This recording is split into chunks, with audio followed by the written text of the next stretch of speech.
Another historic highlight in the aerospace age.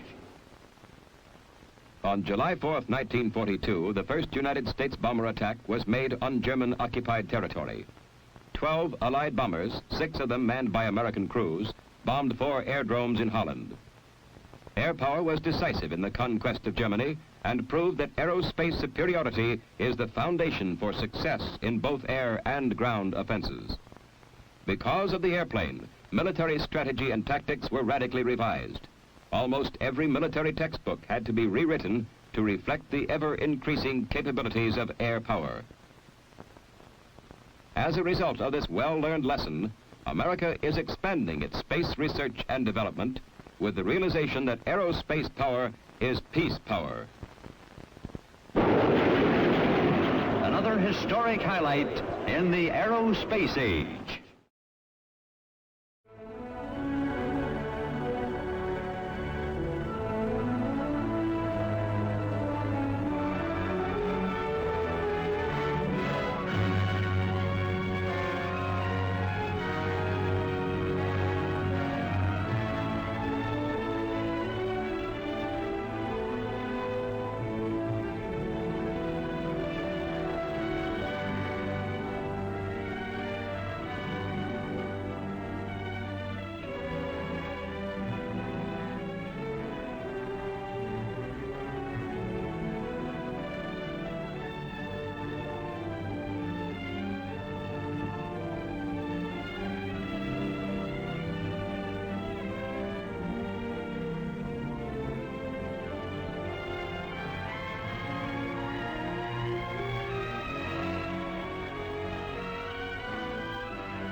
Ploesti, outstanding achievement among great air battles, startled the world.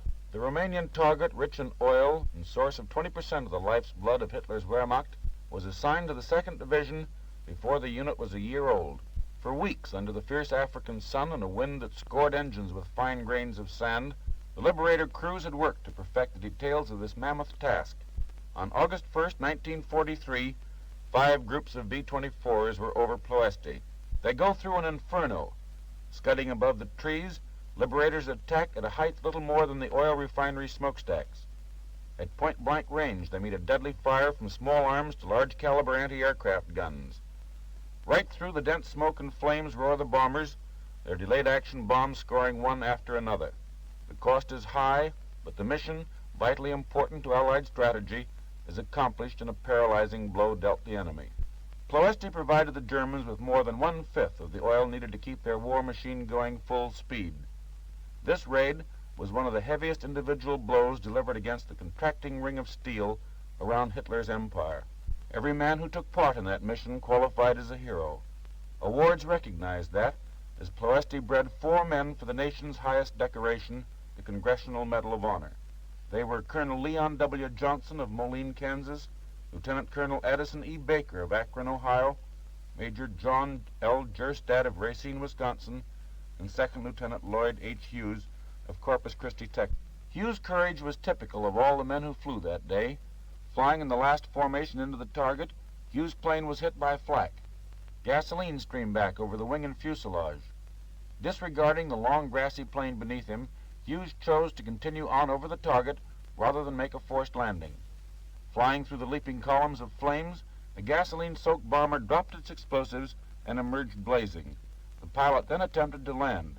Too late, the aircraft in inferno plunged to the ground. 3 of the awards of the Congressional Medal were posthumous. The 4th was presented to Colonel Johnson, later commanding general of the 14th Combat Wing, when the Liberators returned to England. Standing in front of his men and aircraft, the colonel was decorated by Lieutenant General Devers, then commanding the European Theater of Operation. While Ploesti was in the making, more and more Liberators were taking the long hop from the United States to bases in England, where they arrived at stations in the flat green countryside of East Anglia. Boomerang, pioneer with these first Liberators over Europe, a veteran of Africa, the Middle East, and Great Britain, was the first B-24 Liberator to complete 53 missions in the European Theater of Operations. After its 53rd flight, the battered bomber, which was almost scrapped after its first mission because of flak damage, went back to the States to tell how the Libs were helping to win the victory of the air. Everyone came to Boomerang's going-away party.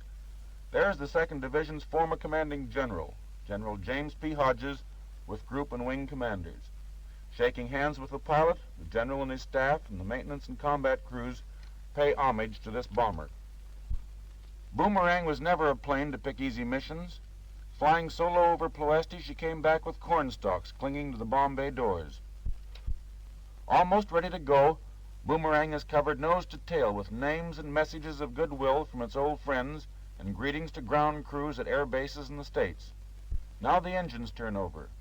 The familiar takeoff roar is heard for the last time in England as the plane taxis down the runway. Boomerang is headed home. Her wheels lift from the ground as she quickly gains altitude.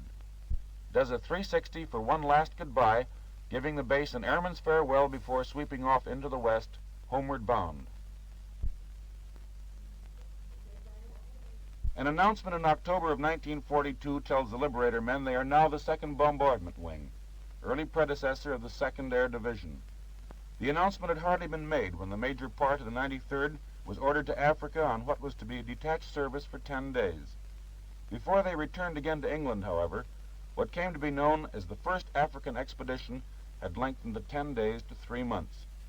From desert bases, they bombed Desert Fox Rommel's retreating army and attacked Naples and airdromes in Sicily to help in defeating the enemy in Africa, the first major victory for the Allies in the European theater.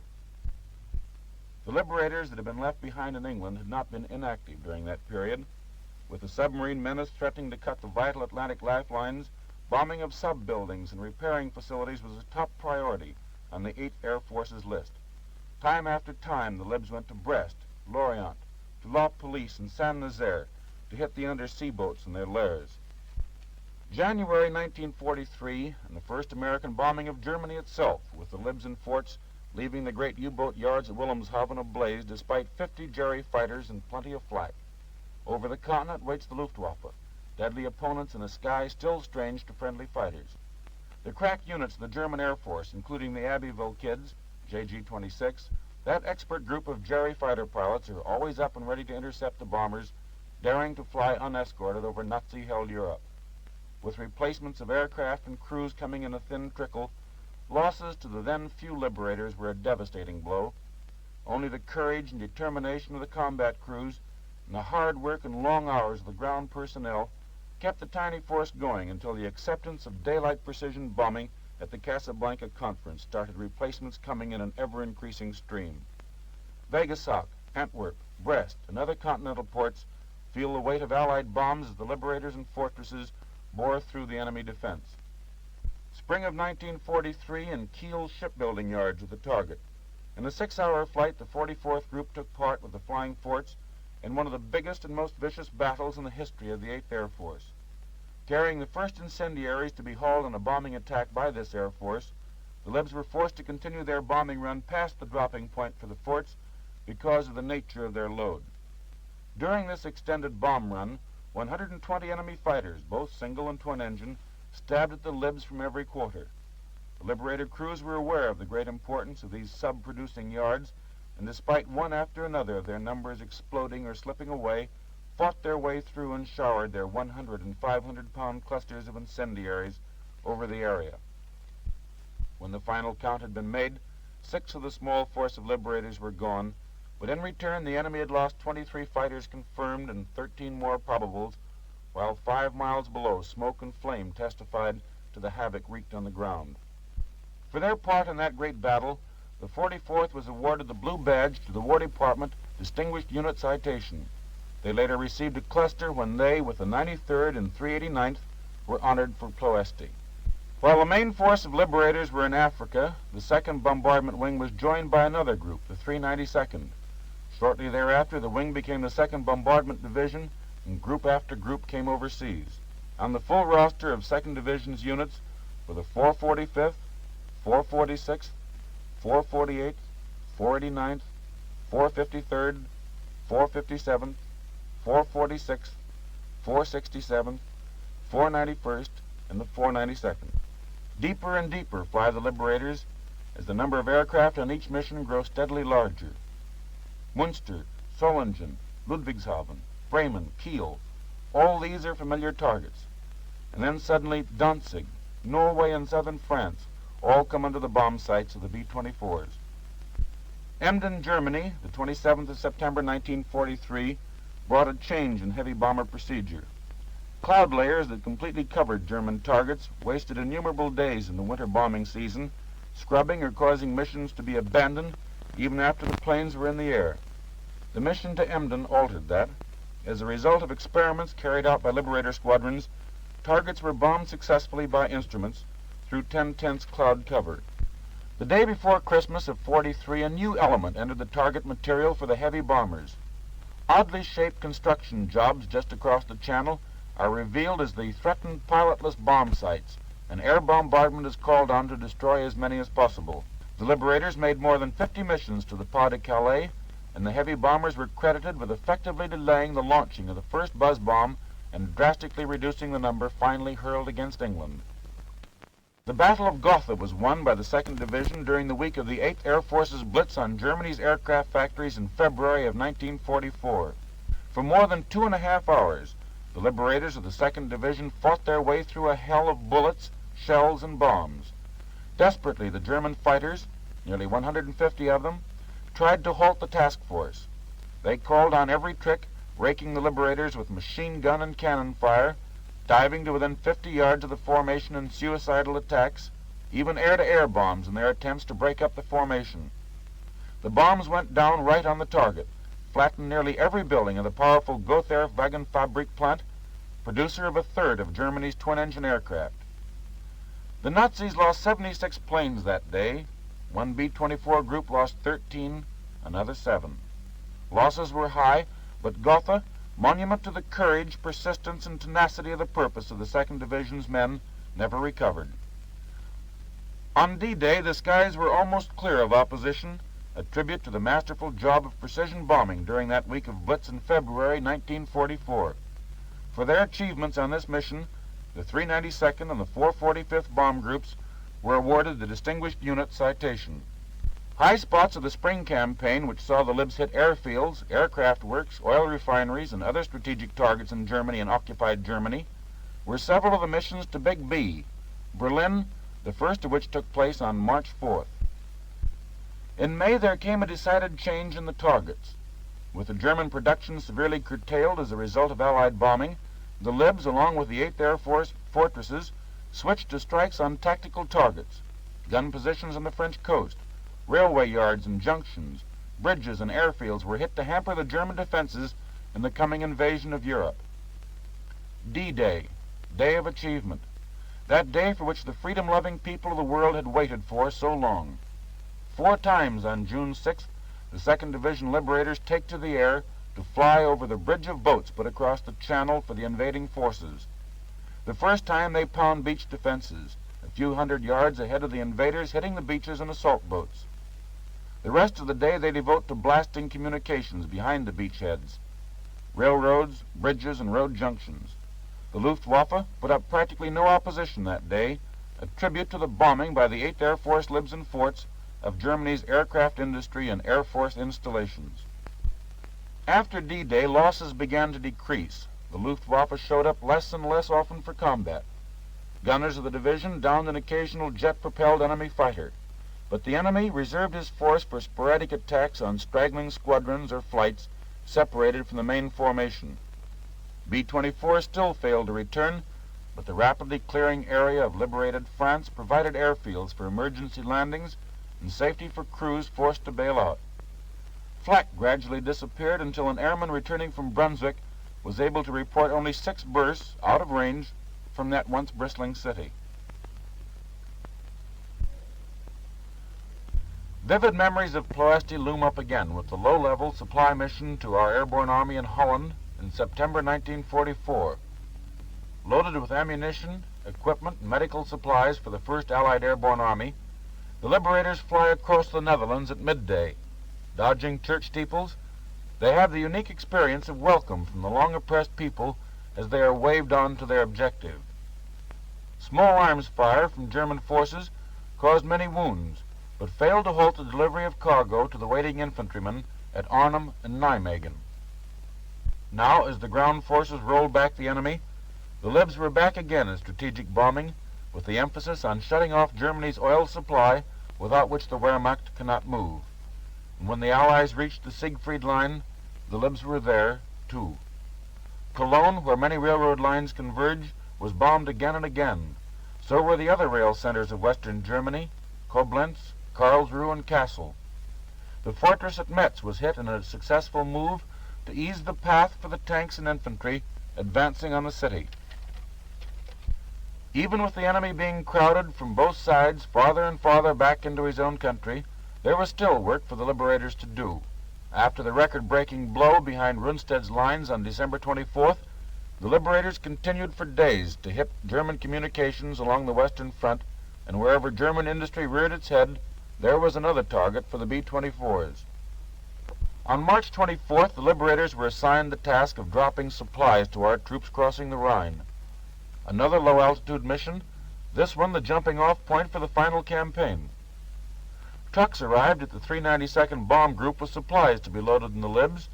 They were backed up to the bombers where armament crews let go the tailgates and started unloading with vigor, until Lester Morris, a tech sergeant from Englewood, California, informed the men that some cases contained grenades and similar high-sensitive explosives. The unloading continued as rapidly, but a little more gently. The Liberators were to supply both American and British troops one half the force to carry long, white metal canisters and wicker hampers containing British supplies, the other half loaded oblong, brown, padded crates, reels, gasoline jerry cans, and bundles of goods for U.S. forces. Parachutes of different colors were used to identify ammunition, gasoline, rations, and signal supplies. Thousands of men are parachuting from aircraft or landing by gliders at pre-designated areas on the east bank of the Rhine as the Libs start out on their mission. 480 Liberators, loaded to capacity, fly the same routes into the target where they can release their unusual load. Just before reaching the Rhine, the first of the supply bombers passed the last of the British gliders and then swooped down to even lower levels to see Allied armies crossing the Rhine in force. This operation was coordinated directly with the advance across the Rhine by Field Marshal Montgomery's 21st Army Group and the Allied 1st Airborne Army. The fields east of the Rhine are studded with gliders as the bombers of the 2nd Division roar over the dropping area to release nearly 500 tons of all-important supplies and equipment, dropping and parachuting more than 4,400 canisters and bundles. Intense enemy flak meets the bombers at several points. Flying in as low as 100 feet, they go through a hail of fire from 20mm anti-aircraft cannon, machine gun, and small arms, but the drop is made to the men waiting below. Then swinging back with supplies still being dropped, a Lib waist gunner later said, "The battlefield was an inferno of burning objects, while fierce gunfire and battles raged between our airborne troops and the Germans. What we experienced was much worse than any heavy flak, but we dropped all our supplies for our ground troops, and as we pulled away we could see our boys picking up the cartons. It made us feel pretty good to help give such close support to the boys fighting down there." Recrossing the Rhine again at the bombed-out city of Wiesel, more planes and gliders were still winging their way east in a seemingly never-ending flow. And now the heavy bombers are soon to be stood down. On the first mission in 1942, 20 Liberators reached their target and dropped 50 tons of bombs. Early in 1945, more than 75,000 Liberators had been dispatched by the 2nd Division, dropped 160,000 tons of bombs on enemy-held territory. Nearly 1,000 Liberators were missing in action from the close to 400 missions they had flown, and with them about 10,000 men. 1,050 enemy fighters had been knocked from the sky by the 50 caliber guns of the big bombers, and another 256 were probably destroyed. The damage to the enemy that had been done on the ground cannot be reckoned, but would probably be counted in billions of dollars and man-hours. For the heroism and gallantry they have displayed, the Liberator Airmen have been awarded many medals and decorations: 5 Congressional Medals of Honor, 41 Distinguished Service Crosses, 156 Silver Stars, as well as countless Distinguished Flying Crosses and Air Medals for aerial achievement. 3 groups have been awarded the War Department's Distinguished Unit Citation, one of them, the 44th, having received it twice. The Liberators' battle against the enemy has taken them from Africa to Norway, from the coast of France to the farthest border of Germany. The enemy capital at Berlin was bombed. The industries of Paris were also bombed when the enemy was there. Then, when the Germans were gone, the Liberators flew food to starving cities, Liberators in spirit as well as in name. On the 22nd of May, 1945, as many men of the 2nd Air Division were already leaving the ETO to join in the Battle of the Far East, General Kepner, then commanding general of the 8th Air Force in Europe, presented the Lord Mayor of Norwich a memorial fund donated by the members of the 2nd Division in honor of their comrades lost in the air battle of Europe. My Lord Mayor, on behalf of the officers and men of the 2nd Air Division, it gives me great pleasure to present to you this document establishing a trust fund of £20,000 for the construction of our memorial in the city of Norwich. This memorial, in the form of the entrance hall to your new public library and its adjacent reading rooms, will be our tribute to our comrades who made the supreme sacrifice for their country in carrying out the great air offensive against Germany from English bases. This memorial, we feel, will not only be a shrine which the families and loved ones of those gallant men may visit in years to come, but will also express our deep gratitude to the people of the Norfolk-Norwich community for their marvelous friendliness and hospitality during our stay in your country.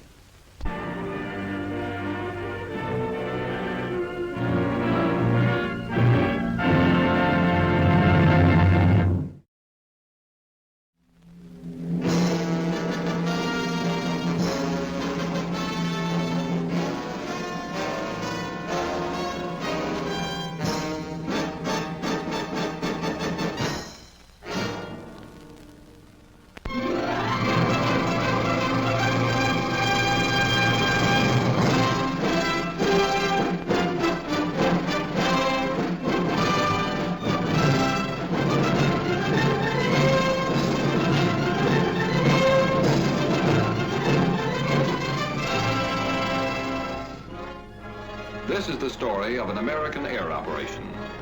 One small campaign in the greatest aerial offensive of this war. In a sense, it is more than the story of a military operation.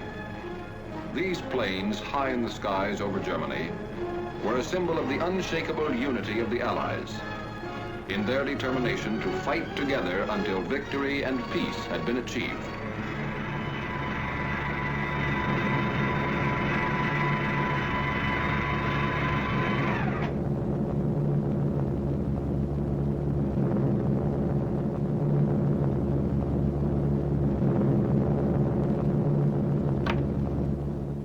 June 2nd, 1944. On this day, 650 American flying fortresses inflicted severe damage on German defenses along the invasion coast.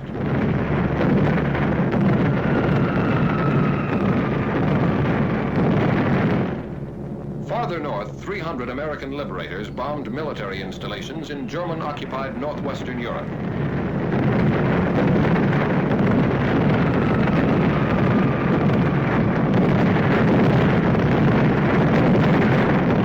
Flak was heavy over some targets. 8 of our planes did not return to their bases.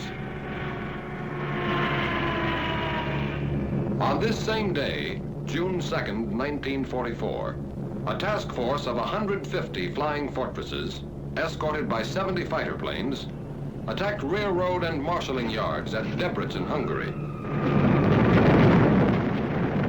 None of these planes returned to their bases on this day. June 21st, 1944. 300 Liberators bombed the Focke-Wulf 190 engine factory at Bosdorf, Germany.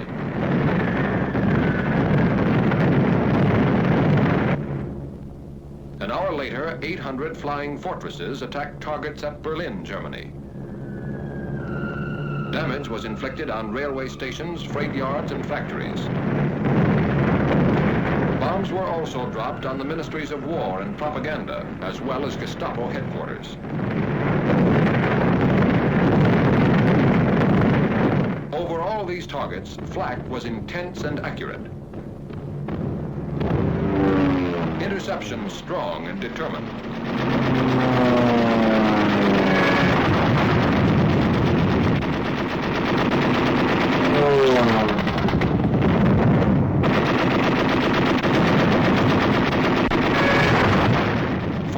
German planes were shot down.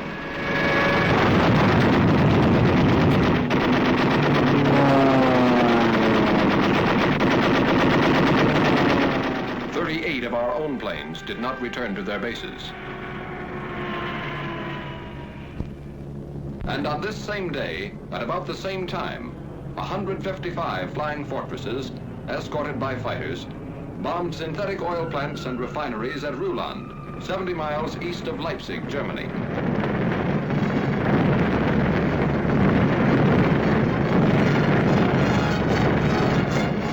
As on June 2nd, none of these planes returned to their bases on this day. This was not a coincidence, and these planes were not lost in action. This had been decided 6 months before, on December 7th, 1943, when at Tehran, the leaders of the three major Allied powers had declared their complete agreement as to the scope and timing of operations from the east, west, and south. Operations from the east, west, and south. Operations on land, on sea, and in the air. The USSR agrees to furnish bases in Russia for the use of the U.S. strategical air forces in Europe, such bases to be used for shuttle bombing operations. Operation Titanic. Shuttle bombing. With American air bases in Russia, our bombers based in England and Italy could attack objectives in Central Europe, the Balkans, or Eastern Germany, land in Russia, refuel, reload, and bomb additional enemy targets on their return trips to their home bases. Operation Titanic. A triangular superhighway in the sky. With shuttle bombing, flying distances from England to some extreme points in eastern Germany and Poland, and from Italy to some points in German-occupied Hungary and the Balkans, would be reduced by a third. Reduced flying distance means reduced danger. For while planes on the shuttle route would have already landed, planes making the round-trip run still have to face flak, interception, or engine failure. With shuttle bombing, strategic targets of importance to the Red Army could be bombed by American planes operating from Russian bases. With shuttle bombing, Germany and the Luftwaffe could never be quite sure where the next Allied air blow was coming from, or going to. With shuttle bombing, the coalition land war, crushing the Wehrmacht on three fronts, would take wings to become coalition air war, and there would be no target in Germany or German-occupied Europe American planes could not seek, find, and destroy. These were the strategic purposes of Operation Titanic.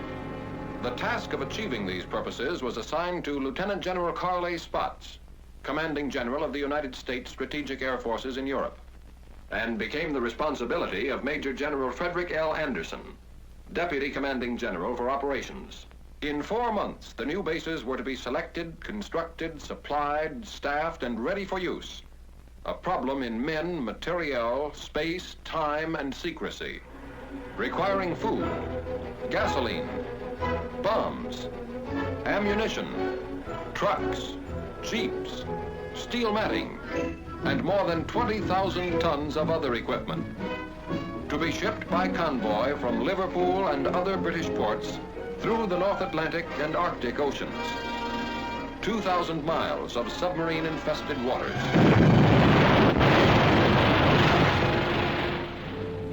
Then from Murmansk, the Soviets' Arctic ice-free port, by rail. An additional 2,000 miles. Radio equipment to be flown by ATC from the United States to Russia. A distance of 5,000 miles.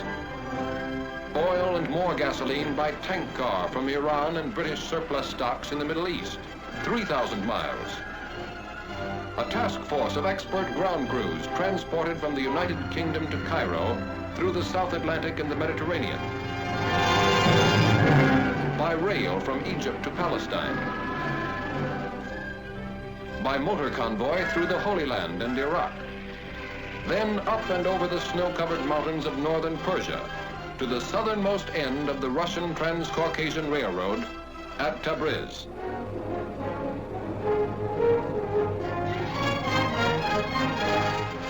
Finally, by special train over the Caucasian Mountains to their new headquarters somewhere in Russia.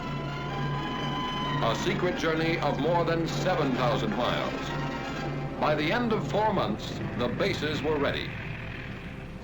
And Ambassador Averill W. Harriman and Major General John R. Dean, head of the United States military mission at Moscow, landed on the first American airbase on Russian soil.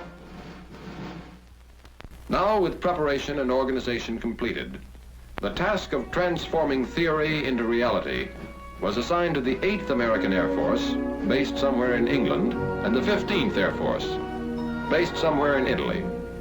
Early in the morning of June 2nd, crews of bomber and fighter commands of the 15th Air Force were assembled to be briefed for a special mission. A special mission for pilots, navigators, bombardiers, and gunners. And finally, a special word of farewell from Major General Twining, Commanding General of the 15th Air Force.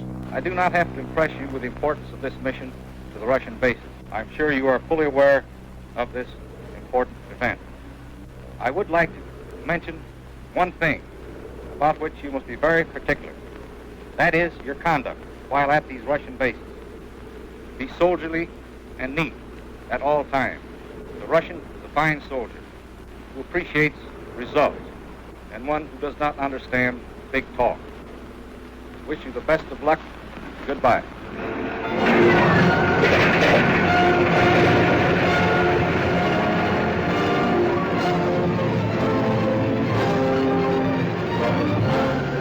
At 0600 hours, the bombers took off.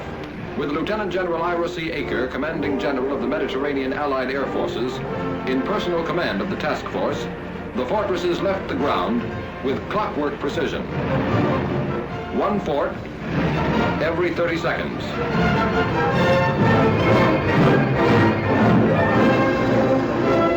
At 0630 hours, their fighter escort followed them into the air. 70 planes in 17.5 minutes. At 0730 hours, the bombers and the first relay of fighters made rendezvous over the Adriatic, and Titanic 1 was on its way. If the shuttle route to Russia was equally practical from England, was now to be proved by the 8th Air Force. 0100 hours, the morning of June 21st. Somewhere in England, Titanic 2. At 0530 hours, the heavily loaded bombers took off into the fog of an English dawn. 24 minutes later, the first group was in the air, heading northeast to the task force assembly point.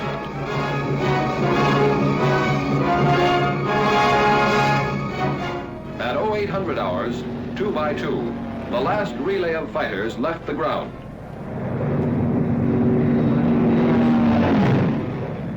At 0930 hours, flying fortresses and Mustangs made rendezvous high over the German coast, and Titanic 2 was on its way.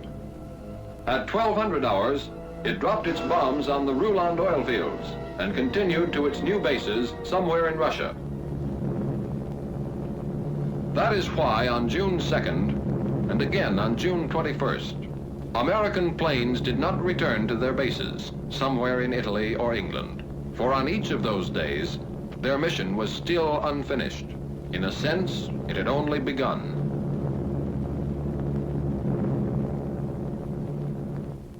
$1,500 hours. What was left of our target was a good 3 hours behind us. But we were still in enemy skies, and we could see the P-51s that were escorting us all the way in prowling in the skies above. They called us Big Friend. We called them Little Friend. And it was a very pleasant feeling to have them around. About 1600 hours, we saw our red-nosed little friends pull away. A couple of minutes later, our navigator, the little man with the big maps, made with the instruments, and gave us the good word. Navigator to crew. Navigator to crew. It won't be long now. We're over Russia. Over Russia. From the sky, all countries look alike. But this was friendly country. That meant no more flak, no danger of interception. Solid ground not too far away.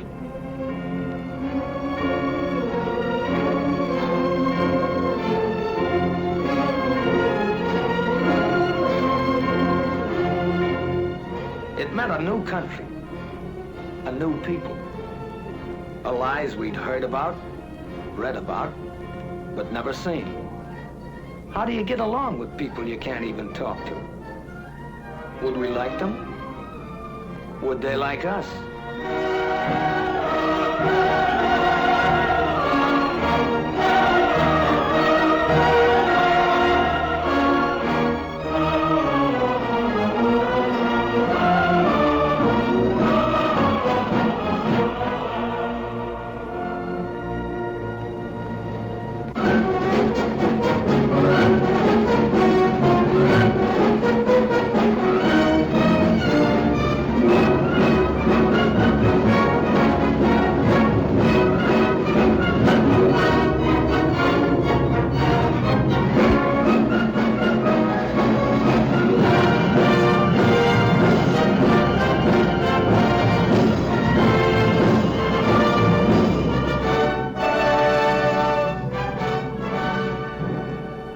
To greet the task force are General Walsh and General Permanoff, the American and Russian COs.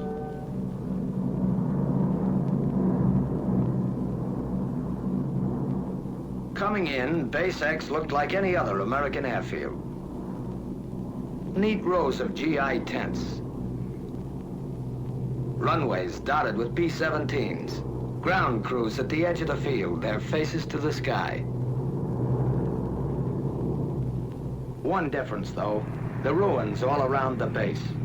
A silent reminder that enemy boots had marched in two directions here quite recently.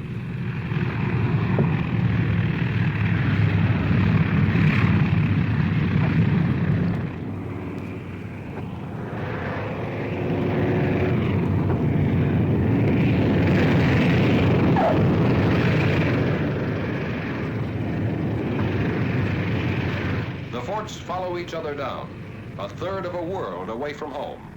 Wheels made in Akron touch steel matting made in Pittsburgh on an American landing field in Russia.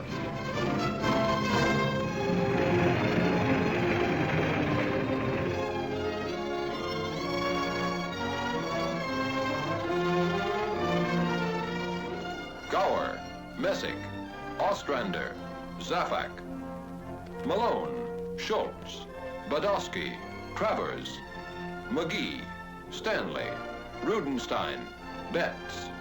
1,000 tourists from 48 states on a short visit between two jobs.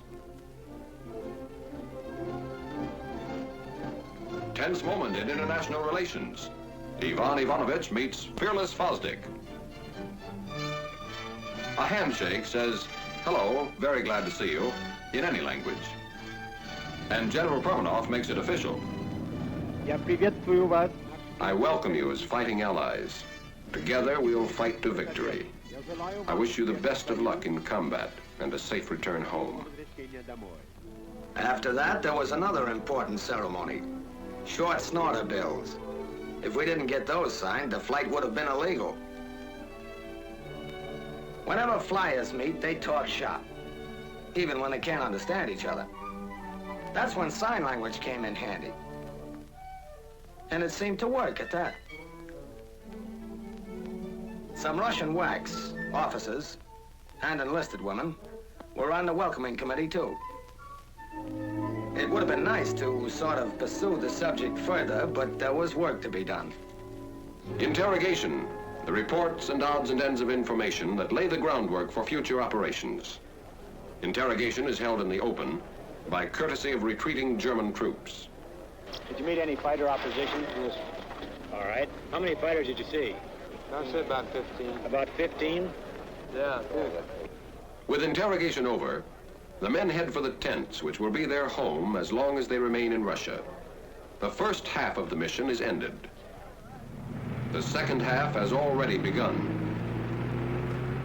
Without the loss of an hour, the mixed ground crews of American and Russian mechanics take over the big bombers. Inspecting damages.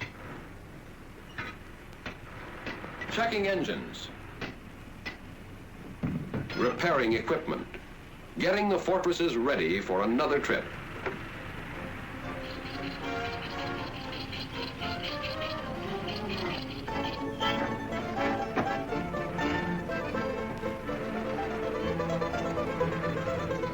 Okay.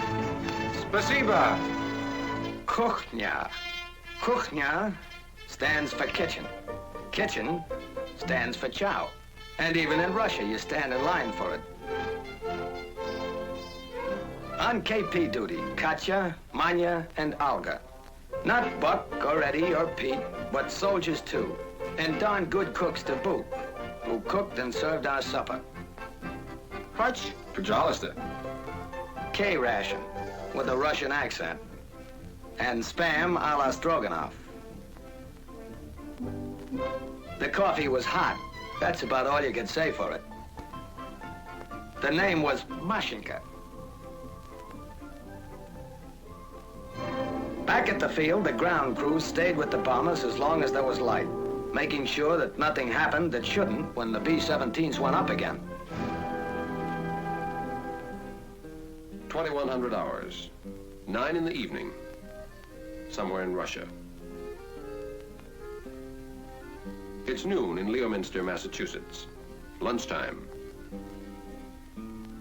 It's 10 in the morning in Paragould, Arkansas. The sun is climbing high. In Los Angeles, California, the day is just beginning. The same day, just ending, somewhere in Russia. Small world.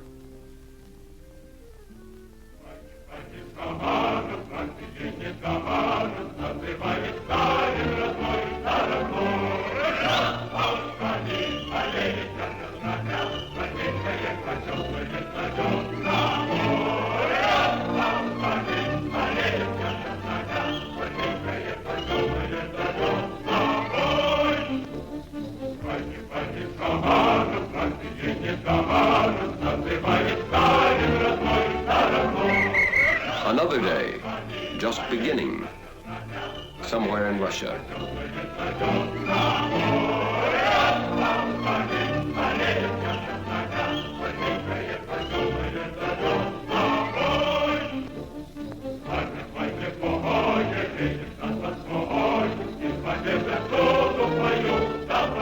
Another working day. Another day of war. At headquarters, American officers headed by Colonel, now General Albert A. Kessler, and their Russian colleagues plan the next mission. Objective, the destruction of one of several strategic targets in the path of the Red Army. The target is selected. Weather permitting, mission tomorrow. A task force of this size needs gasoline, more than 350,000 gallons of it. Ammunition, more than 1 million rounds. Bombs, more than 500 tons. And more than 50,000 American and Russian man-hours of servicing and preparation. While the ground crews got the forts and fighters ready, our time was our own. Some of the fellows took advantage of a sunny morning and put on an exhibition of the national pastime. Some thought they'd teach the Russians another American pastime.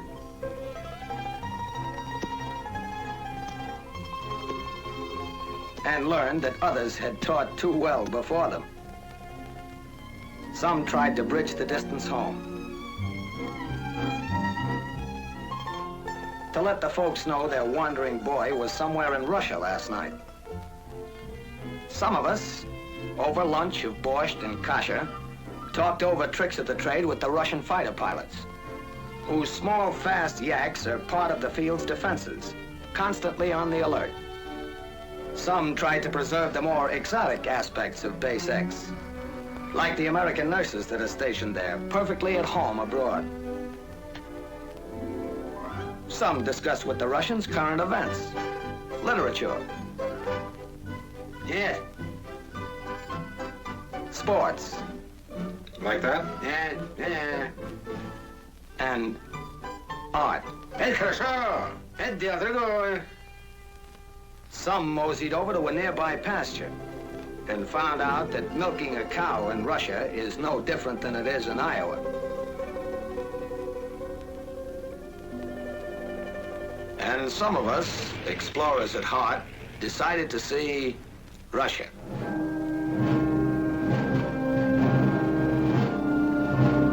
The town near the base is a market center for the adjacent farming district, and a fair was held each year along its main street.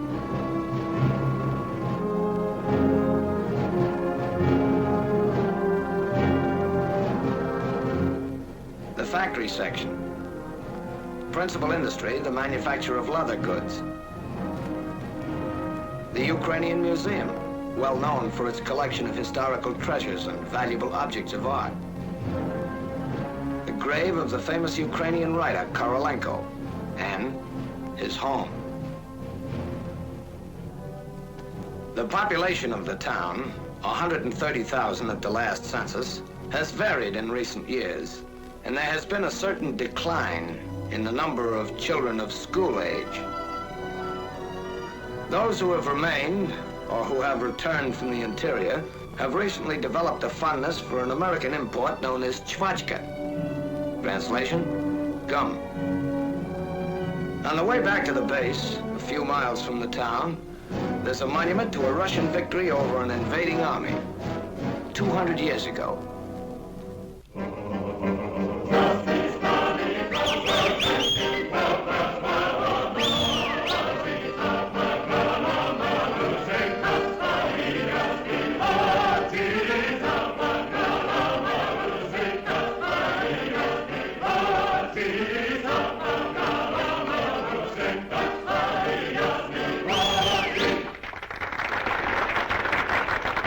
Следующий номер. Украинские народные песни в исполнении хора имени Шевченко.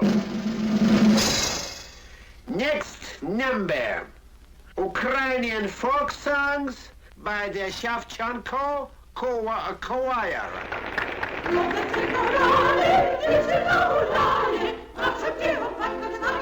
The language and the music are strange, but it isn't necessary to understand the language to understand some of the people here.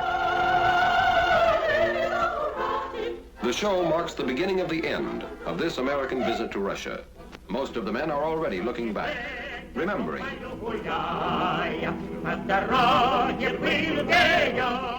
Lieutenant John Morris, navigator of Nanticoke, Pennsylvania, who has the Distinguished Flying Cross and the Air Medal with 4 clusters, was particularly impressed by the medals worn by the Russian soldiers. They don't wear ribbons like we do, but the actual medals. Practically every Russian soldier I ran into was loaded with decorations. Captain Percy W. Stressing, pilot of Rochester, New York, thought the show explained a lot about the Russian people. Those Russians sure like to sing and dance. One of the numbers was kind of a tap dance. I think the Russians resemble Americans in a lot of ways. They've got a great sense of humor. They can laugh and enjoy everything, even though their whole country is in ruins.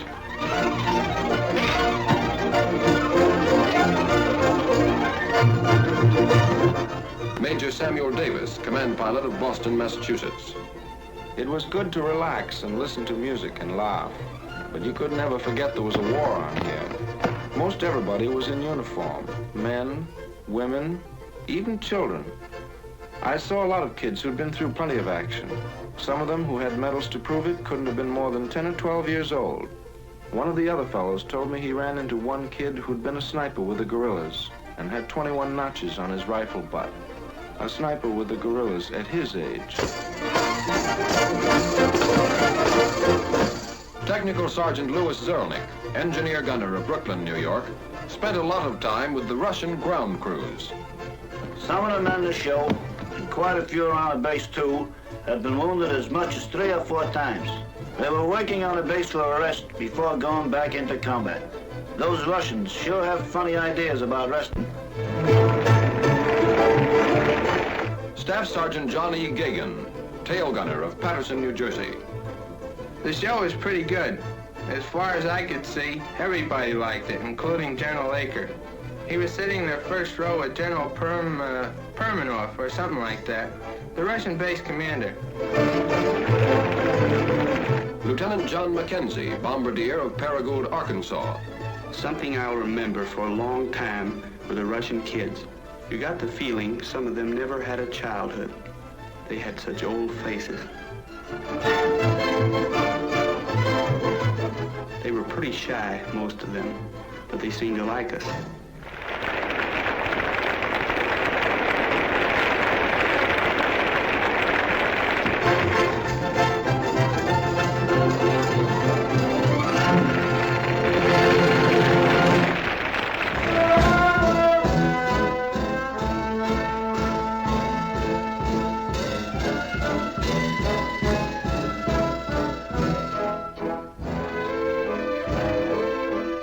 Technical Sergeant Clinton Miller, engineer gunner of Montvale, New Jersey.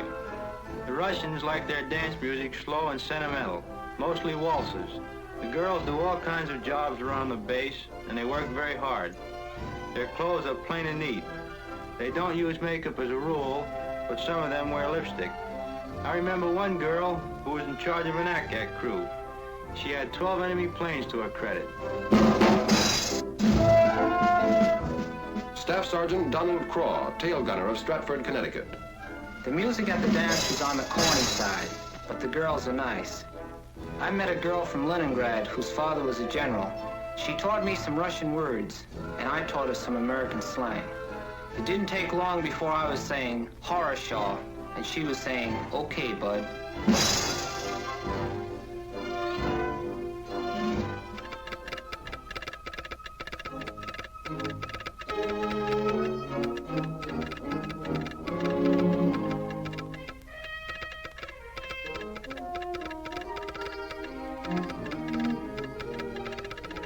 Weather? Okay. Take off, 0900 hours. Taxi out, 0845. Stations, 0840. Briefing, 0600 hours. Briefing. 0R 1320. Your altitude will be 22,000 feet, which is your bombing altitude. And the place will be the target. Target for today. It may be a locomotive works in Poland, an aerodrome in Hungary, an oil field in Romania, or a tank factory in Germany itself. Whatever the target, today's mission will prove again that no objective in German Europe is secure from American bombers. Your group and wing assembly will be at 12,000 feet over the base. Your bombing altitude will be 22,000 feet. We'll pick up our fighter escort over the front at 11:43. Target time, 13:20. Gas load, 2,700. Bomb load, 10 500-pound GPs. Bomb load, 10 500-pound GPs. GP, general purpose. General purpose, to reduce the enemy's mobility, to disrupt his lines of communication, reinforcement, and supply, to destroy his war machine at its very source, his mines, his mills, his factories, and to deliver a message.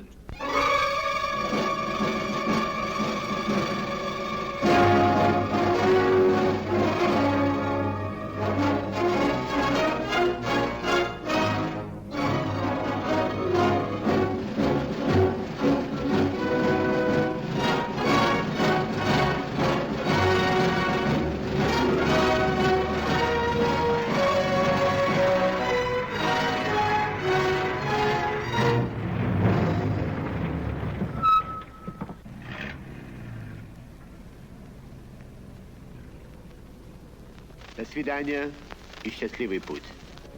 That means good luck. We'll be seeing you.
During the summer of 1944, 3,800 American planes made the shuttle run to and from Russia over this aerial highway.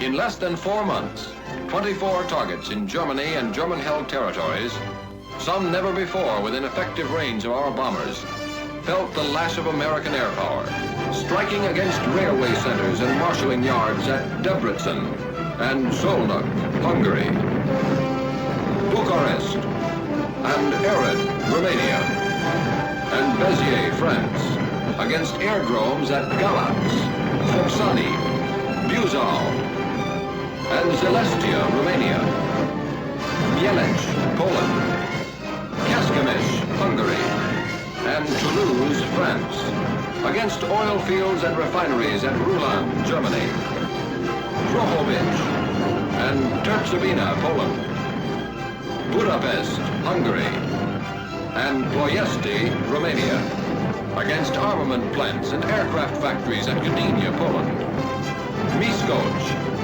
and Diosbor, Hungary, and Chemnitz, Germany. But even more important, this bomb and 10,000 more like it destroyed more than German factories, German oil depots, German railroads. They smashed Germany's last hope of escaping defeat by dividing the Allies. Never before have the major Allies been more closely united, and they're determined to continue to be united so that the ideal of lasting peace will become a reality.